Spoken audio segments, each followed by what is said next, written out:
Hello everyone. Welcome back to 신나게 놀자. 사이언스, 테크놀로지, 이코노미, 스트래티지 등을 고민하면서 노는 것입니다. 영국, 일본, 중공, 한국의 순서로 선박, 자율운항 기술 현재의 수준을 한번 비교해 보겠습니다. 영국, 메이플라워호가 자율운항 선박으로 사진처럼 부활을 했습니다. 영국에서 미국까지 대서양을 자율운항으로 완전 자율운항입니다. 자율운항으로 횡단하는 실정 프로젝트 작년 21년에 한번 도전했는데 실패를 했고 22년 금년 4월에 두 번째 다시 실정항에 출항을 했습니다. 트윗으로 진행 상황을 알려주고 있고요. 사람 없이 AI만으로 인공지능 AI만으로 3,000마일 대략 4,800km 대서양 전 구간을 도전하는 것입니다. 원래는 청교도들이 신세계에 도착한 400주년 기념으로 준비된 프로젝트였는데 팬데믹으로 연기되었다 하고요. 작년 도전 같은 경우에는 전 구간이 한 11% 정도 무난하게 진행을 하다가 그 백업 발전기가 아마 부러진 것 같습니다. 디커플링 됐다는데 그것 때문에 다시 회수해서 더 튼튼하게 만들어서 부러지지 않도록 이렇게 했다는 겁니다. 그러면서 이제 소프트웨어도 좀 보강을 하고요. 소프트웨어는 뭐 언제나 보강을 하는 거죠. 뭐 끝없이 보강하는 겁니다.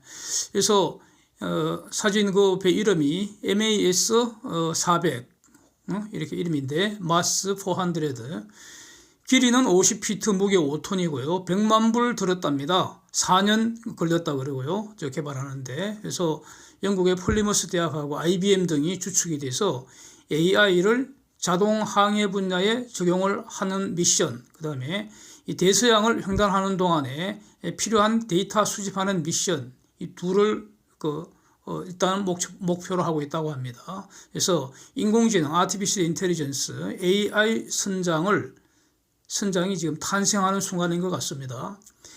AI로 작동하는 6개의 카메라가 있고요. 이 카메라 각각이 AI로 작동된다는 거죠. 이제 그게 중앙 컴퓨터에 연결되어 있고 이 컴퓨터는 미리 교육을 시켜놨는데 어떤 내용이냐, 육지의 모습들, 그 다음에 각종 배의 모습들, 잠재적인 장애물 이런 것 대략 한 100만 건 이상 이미지들로 미리 컴퓨터를 교육을 시켰다는 겁니다. 센서가 한 30개가량 되고요. 또 측면에 그 별도 기구들이 한 15개, 그래서 총 45개 센서 및 기구들로 장착이 되어 있고요. 항해 중에 각종 데이터를 수집해서 육상의 연구팀에게 위성통신으로 제공을 한다는 겁니다. 그래서 4월 27일 폴리머스 항구를 출항을 해서 지금 5 내지 6노트의 속도로 350마일 항해하는 그 모습을 지금 트윗으로 보는 겁니다. 그래서 트윗 계정에는 1시간마다 자동으로 소식을 전하고 있다고 합니다. 계획대로 된다면 버지니아에 대략 3주 만에 도착할 예정이라고 합니다. 그래서 당연히 그 진행 경로는 이미 다 입력이 되어 있고요. 그 다음에 컴퓨터가 날씨, 해류, 뭐 각종 돌발 상황 이런 거를 자동으로 이제 그 계산을 해서 진행 상황을 컴퓨터가 통제를 한다는 겁니다. 대략 한 2.5마일 전방을 식별할 수 있다고 합니다. 와, 눈이 2.5마일까지 본다는 거죠.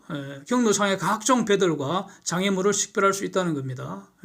추진 동력이 있어야 되고 또 그 배에도 저런 컴퓨터나 각종 센서를 작동하기 위해서는 전기가 있어야 되잖아요. 그거 어디서 얻느냐? 매우 중요하겠죠. 하이브리드 시스템인데 풍력, 태양광을 사용하고요.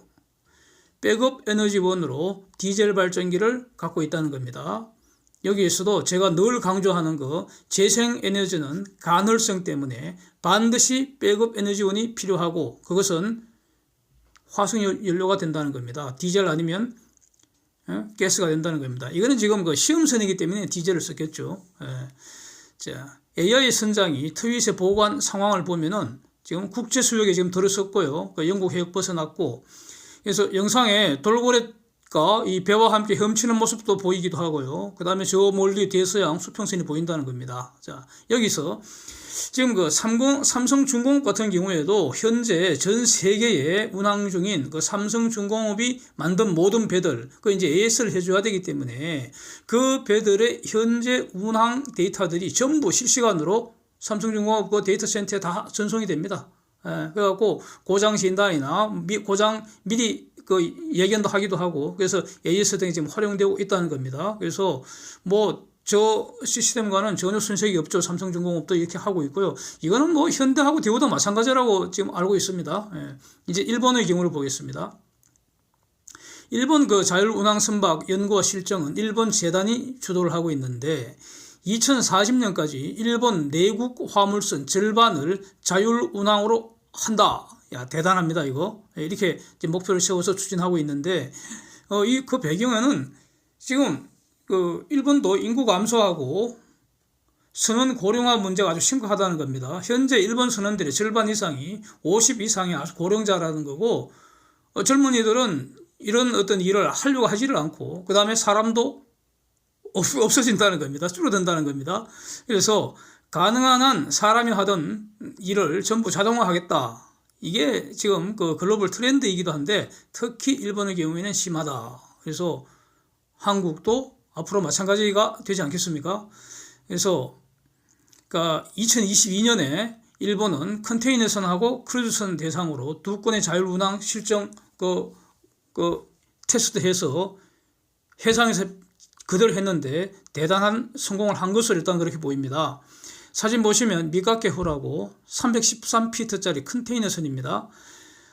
대략 161마일 260km를 무인 자율 항해를 했습니다. 그래서 그 일본 그 열도가 쭉 있으면은 미카케호가 제일 먼저 한 것이고요. 두 번째는 이제 뒤에 나오는데 먼저 한 거는 그 일본 열도에서 서쪽, 그러니까 한국 쪽에서 바라보는 쪽, 거기서 그 북쪽의 쓰루가 항에서 그 오사카의 사카이 항구까지 대략 161마일 260km 정도, 이걸 출항에서부터 입항까지 계류하는 것까지 전부 완전하게 사람 하나도 없이 완전 자율운항을 했다는 겁니다. 그래서 계류장에 밧줄 던지는 그 작업은 드론이 밧줄을 가지고 날아가서 이렇게 배달하는 방식으로 이렇게 했다는 겁니다. 기존 선박, 7년 된 기존 선박을 활용해서 거기에 무인 자율운항 시스템을 추가로 장착을 해서 테스트를 한 것이고요. 그래서 뭐 센스, 카메라, 위성 항법 시스템 이런 거 다 당연히 이제 갖춰야 되는 것이고 이런 걸 이제 장착을 했다는 것이죠. 당연히 항해 루트는 미리 입력이 되어 있고요. 육상의 통제센터가 당연히 있겠죠. 그래서 풍속, 해류, 날씨, 인근 선박들과의 어떤 그 잠재적인 장애 관계 이런 거 다 모니터링 하고 있었는데 사람이 터치는 안 했다는 겁니다. 배가 알아서 다 했다는 거죠. 그래서 이 영상 이전에 한번 자세히 별도로 다루었습니다. 이것만. 그래서 일본 세계 최초 자율운항 선박 실정 성공했다는 그 제목으로 영상 올린 게 있으니까 관심 있으시면 참고 바라겠습니다. 두 번째 사진은 수자쿠호, 요거는 영상이 없고요.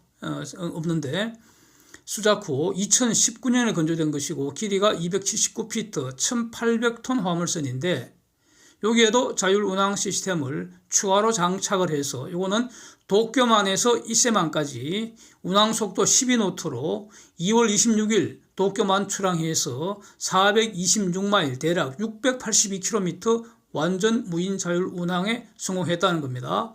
그래서 그 도쿄 남쪽의 이세만 쭈마 쭈사카 항에 도착을 했다는 겁니다. 그래서 사진 보시면 그 도쿄만이 뭐 얼마나 복잡하겠습니까? 네? 그 복잡한 도쿄만을 자율운항으로 출항에 성공했다 이런 내용입니다.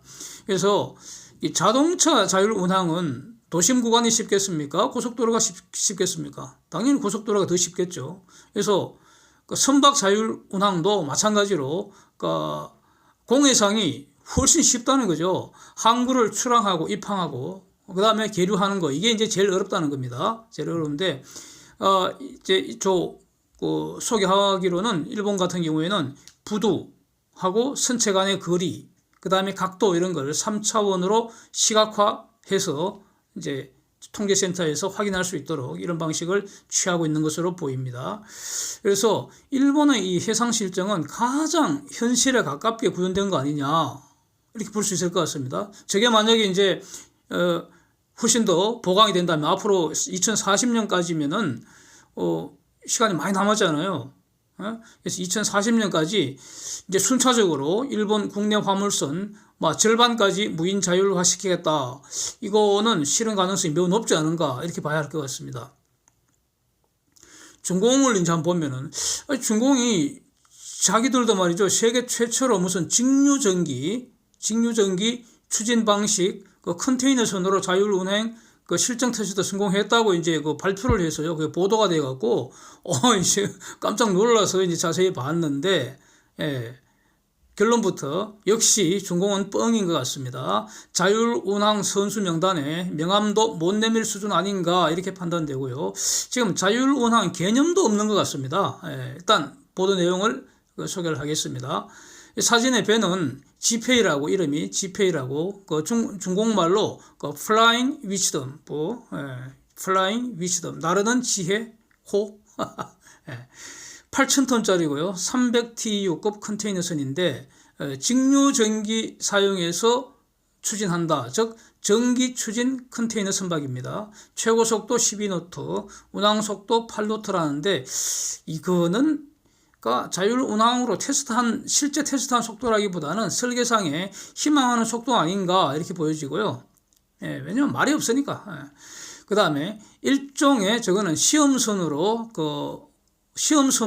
만든 겁니다. 시험선. 그러니까 시험선이라는 거는 쉽게 말하면 그냥 장난감입니다. 장난감. 21년 9월부터 해상 테스트 시작해서 22년 3월, 금년 3월에 기술적 테스트 마쳤다. 이렇게 말하면서 4월 27일부터 정규적으로 운항한다. 이렇게 발표는 합니다. 사진 보시는 것처럼 산동반도 칭따오 인근입니다. 그래서 이거는 자율운항 실정이 아니라 전기선 실정한 거 아닌가. 아무런 의미가 없는 것으로 보입니다. 자율운항 관련해서는 아무런 의미가 없는 거 아닌가. 이렇게 보입니다. 저는. 대용량 배터리 팩과 발전기들이 DC 네트워킹 구성했다. 이렇게 이제 발표를 했는데, 아니, 컨테이너 선박을 배터리 전기로 구동을 한다는 거, 이거는, 말이 안 되는 거죠. 쟤네들이 지금 돌아왔나 싶습니다, 지금. 아마도 기름 또는 가스 태워서 발전기 돌리고 그 전기로 운항한다는 뜻을 일단 이해를 하겠습니다. 그래서 전기 추진 선박은 자율 운항과는 아무런 상관이 없습니다. 상관 계수 0입니다. 0. 유인 운항, 원격 운항, 무인 운항 세 가지 모드로 구성된다는데 이것도 하나만한 소리죠. 무인 자율 운항이라고 해도 비상시에는 유인 운항 또는 원격 운항이 적용되는 것은 당연한 거 아니겠습니까? 하나만한 소리고요. 그 다음에 또 독립된 경로 설정하고, 충돌 방지하고, 원격 조정하고, 5G 위성 통신하고, 이렇게 하고 있는데, 다 자기들이 발표한 그 자료를 아무리 봐도 자율 운항과 관련된 정보 하나도 없습니다. 왜 그렇게 했습니까? 기밀사항을 숨기는 것이 아니고 발표할 내용이 없기 때문에 발표를 못하는 거 아니겠습니까? 그렇게 보입니다. 그래서 결국 중공 쟤네들도 자기들도 자율운항하고 싶다는 말을 희망을 표현한 것에 불과하다 이렇게 평가하겠습니다. 이제 가장 중요한 한국 한번 보겠습니다. 일단 삼성중공업 보시면은 사진처럼 2016년경부터 자율운항 개발 시작했고요. 2019년에 실정용 시험선 이지고 만들어서 실정 테스트 다 했죠. 그 다음에 사진에 보시는 로드맵에 따라서 계속 개발하고 있는 상황이고요. 시험선 이지고 테스트 마친 후에 시험선은 기본적으로 장난감이라고 했습니다. 그래서 삼성 장난감은 2019년 이전에 이지고라는 장난감으로 테스트했다는 겁니다. 2020년에 사진과 같은 300톤급 예인선, 이건 진짜 배입니다. 진짜 배. 이걸로 해상에서 실정했고요. 작년 21년 목포 해양대 사진과 같은 거는 9,000톤급, 이거 진짜 배입니다. 여기에 추가로 장착을 해서 제주도 인근 해상에서 실정을 했습니다. 시속 14노트, 대략 26km. 그래서 그 삼성중공업이 개발 중인 자체 자율운항 시스템이 있죠. SAS라고. 예. 그래서 이거 탑재한 두 척의 실제 선박, 저기 그 목포 해양대 실습선 9,000톤급 실습선하고 그다음에 예인선 300톤급짜리 다 진짜 배입니다. 여기에 추가로 이 SAS 시스템을 장착을 해서 그래서 실제 해상에서 충돌 회피 등등 여러 가지 자율운항에 필요한 요소 기술들을 테스트했다는 겁니다. 그리고 성공했다 이런 내용이죠. 2030년에 완전 무인 자율화 일단 목표로 해서 이거는 지금 대상이 거대한 선박입니다. 화물선입니다. 그래서 그 앞에서 봤던 일본이나 그 영국의 케이스와는 다른 겁니다. 예, 배가 다릅니다. 예, 그걸 좀 염두에 둬야 될 것 같고요. 그래서 내년부터 이 SAS를 운항 보조 시스템으로 일단 상용화해서 이제 그 수익을 올리고 지속적인 업그레이드 하겠다 이런 전략인데 매우 현실적인 접근이라고 지금 보여지고요. 그렇습니다. 대우를 보면은 대우는 이제서야 시험선 단비 만든다는 내용입니다. 보도를 보시면. 그래서 시험선은 장난감입니다. 그래서 자율운항 개발 전선에 이제 참전하는 거 아니냐 이렇게 보입니다. 가장 늦게 시작하는 것으로 보이고요. 보도에는 뭐 대우의 희망사항은 그렇듯하게 이제 나와 있지만 아직 평가할 만한 사실이 없습니다. 시험선 테스트는 삼중 같으면 2019년 이전에 이미 다 마친 거라는 거 다시 한번 말씀드리고 싶네요. 현대중공업 보면, 그러니까 아비크스라는 사내 벤처 조직 통해서 접근하고 있는데, 시험선 실정은 대략 일단 마친 것 같습니다. 이게 한 2년 안 지났죠, 아마? 그렇게 알고 있습니다. 요거는 약간 기억이 희미한데, 대략 2년 이내에 시험선 실정 마친 것으로 보이고요.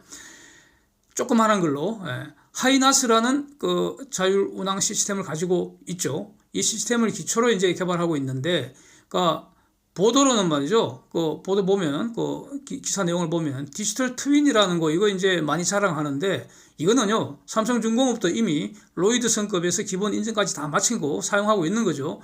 가상 공간에서 시뮬레이션 하는 것이 본질이고요. 고장 진단, 시운전 빨리 편하게 돈 덜 들여서 하는 거 이게 현재까지 안 꼬이고요. 물론 자율운항에 필요한 요소 기술이 될 수 있는 거는 당연합니다. 이거 뭐 그 정도에 불과한 것 같고요. 제일 중요한 거는 실제로 해상에 투입해서 문항을 해봐야 하는 게 이게 핵심이죠. 그런데 이제 그 보도 보면 현대가 LNG 선박을 가지고 5월 달에 뭐 태평양 건너는 거 실증한다고 이렇게 보도에 나와 있는데 놀라서 자세히 봤더니 뻥으로 보입니다. 제가 볼 때는. 이것도 뻥이 상당히 심한 것 같습니다. 망망대해 아무것도 없는 태평양 해상에서 잠깐 선장이 내버려 두는 방식 아닌가 싶고요. 네? 아직은 자율운항 실정 테스트라고 할 수 없는 거 아닌가 저는 이렇게 평가하겠습니다. 결국 그 자율운항 시스템에서 시스템의 완결성이 있는가 이게 이제 핵심으로 이제 중요할 텐데 일반론적으로 돌아와서 자율운항 시스템이라는 거 이거 하려면 어떻게 해야 되겠는가 저는 이렇게 봅니다. 자율운항을 하기 위해서 필요한 데이터가 뭐냐 이걸 특정을 해야 됩니다. 데이터의 종류가 수십 가지 쭉 나오겠죠. 그 데이터 특정하는 게 가장 먼저 중요하고요. 그 데이터 어떻게 얻습니까? 결국 센서를 통해서 얻습니다. 그래서 이 센서를 성능 좋게 신뢰성 있게 개발하는 게 출발선입니다. 아까 그 메이플라워 같으면은 센서 30개 있었다고 그랬죠. 최소한 30개 이상 센서 개발해야 합니다. 자율운항에 필요한 센서들. 뭐 지금 삼성에서 실증 테스트 했으니까 다 가지고 있겠죠. 그 다음에 컴퓨터죠. 컴퓨팅 능력입니다. 컴퓨터. 센서들이 수집한 모든 정보를 컴퓨터가 통합해서 판단을 해야 하는데 여기서 이제 핵심이 컴퓨터의 그 판단 능력에 인공지능을 부과를 하고요. 인공지능을 부과했다는 것은 학습 능력이 부여가 되어야 합니다. 학습 능력이라는 것은 스스로 배워서 실력을 키워 나가는 능력입니다. 그게 컴퓨터에 부여가 돼야 됩니다. 그 다음에는 위성통신을 비롯해서 통신망으로 실시간 육상의 어떤 거 통제본부가 있을 테니까 거기하고 통신을 할 수 있어야 됩니다. 실시간으로. 자, 각 구성 부분 최고의 기술, 성능 이걸 지속적으로 발전시켜 나가는 게 핵심입니다. 이 고정된 개념이 아닙니다. 완성된 개념이 아니고요. 그러니까 새로운 기술이 기반 기술이 나오면 또 발전하고 또 발전하고 이렇게 계속 발전해 나가는 개념 아닙니까? 계속 업그레이드 해 나가는 것이죠. 그래서 삼성이건 현대건 현재 어떤 자기들만의 그 자율운항 시스템이 있습니다. SAS, 삼성은 SAS, 현대는 그 뭐 하이나스인가 뭐 있기 때문에 그걸 기초로 해서 이렇게 계속 발전시켜 나가는 게 이제 중요한 것이고, 그 다음에 그 고려할 것이 여기 이제 요 핵심 기능, 컴퓨터 안에 있는 컴퓨팅 기능, 컴퓨터 안에 있는 핵심 기능, 그 다음에 중요한 칩들, 요런 거, 그 센서들, 요런 것들을 인베디드 시스템이라고 일종의 시스템 반도체인데 전용 칩의 하드웨어적으로 구현하는 것이 매우 중요합니다. 이거 완전히 해상이라는 극한 환경에서 사용하기 때문에 내구성 이거 높이기 위해서 칩으로 이게 이제 시스템 반도체죠. 시스템 온 칩, SoC 이렇게. 그래서 이렇게 구현을 하고 그 다음에 선박 무인 자율운항 오퍼레이팅 시스템 일종의 MOS라고 제가 이렇게 이름을 한번 붙여보겠습니다. Maritime Operating System. 자동차 그 자율운항 시스템 할 때는 모바일 오퍼레이팅 시스템 이렇게 말하는 게 핵심이죠. 선박 자율운항 할 때도 결국 MOS, Maritime Operating System을 최고 수준으로 개발하고 최고 수준으로 지속적으로 업그레이드하는 것이 안고 중에 안고라고 생각합니다. 만약 이것을 세계 최고 수준으로 만들 수만 있다면 그러면은 마이크로소프트나 애플하고 맞짱뜰 글로벌 리딩 기업이 탄생할 수 있는 거 아니겠습니까? 저는 그렇게 보겠습니다. 예. 그래서 그 다음에 이제 또 하나 그 고려해 볼 수 있는 게 어떻게 보면은 지금 삼성이 저기 영국이나 그 메이플라워호나 또 일본이나 이거보다 좀 약간 뒤진 거 아닌가 이런 생각을 가질 수도 있습니다. 그 다음에 저기 노르웨이나 핀란드 저런 데서는 그 이 여객선 아니면은 그 크루즈 선박 대상으로 한 그런 자율운항이 사실은 일본보다 훨씬 빨리 그 발전했죠. 그러고 보면 우리가 많이 늦지 않았나 이런 생각을 할 수 있는데 저는 그건 걱정할 필요 없지 않은가 이런 의견입니다. 연구하니 그러니까 자율운항 시스템은요 독자적으로 존재할 수가 없는 것이죠. 구체적인 기존의 선박에 적용하는 그런 개념입니다. 그래서 대형 화물선이나 컨테이너선, 이런 탱크선, 가스운반선, 벌크선 이런 거 만들고 운영하는 조선사나 해운사가 중요한 결정권자입니다. 여기서 하는 대로 이게 그 발전하는 것이죠. 크루즈 선박에 적용하는 것과 이 대형 선박에 적용하는 것은 다르지 않겠는가? 일본이 그 적용했다는 것도 연안 화물선에 적용하기 위한 것입니다. 대양을 건너는 대형 선박에 적용할 수 있는 것은 기본적으로 아니라는 거죠. 그래서 삼성중공업은 자신이 만드는 주요 선박들의 자율운항을 현재 주도적으로 실현하는 거 아니냐. 이 대형 선박, 컨테이너선 이런 대형 선박, 뭐 가스운반선 이런데 그 자율운항 정도는 여전히 세계 1등 아니겠느냐 이렇게 볼 수 있겠다는 겁니다. 그래서 크루즈 선박 같으면은 크루즈 선박 주로 만들거나 운영하는 회사가 주도적으로 크루즈선 자율운항을 도입하는 거 그런 것이고, 삼성중공업은 어쨌든 간에 이제 그 자기가 만드는 선박의 주도권을 가지고 자율운항 시켜 나가는데 그 요소 기술들은 일본하고 영국 그 메이플라워 그 자율운항 기술 좀 많이 배워야 되지 않을까 하여튼 뭐 이런 말은 할 수 있을 것 같습니다. Thanks for watching. See you next.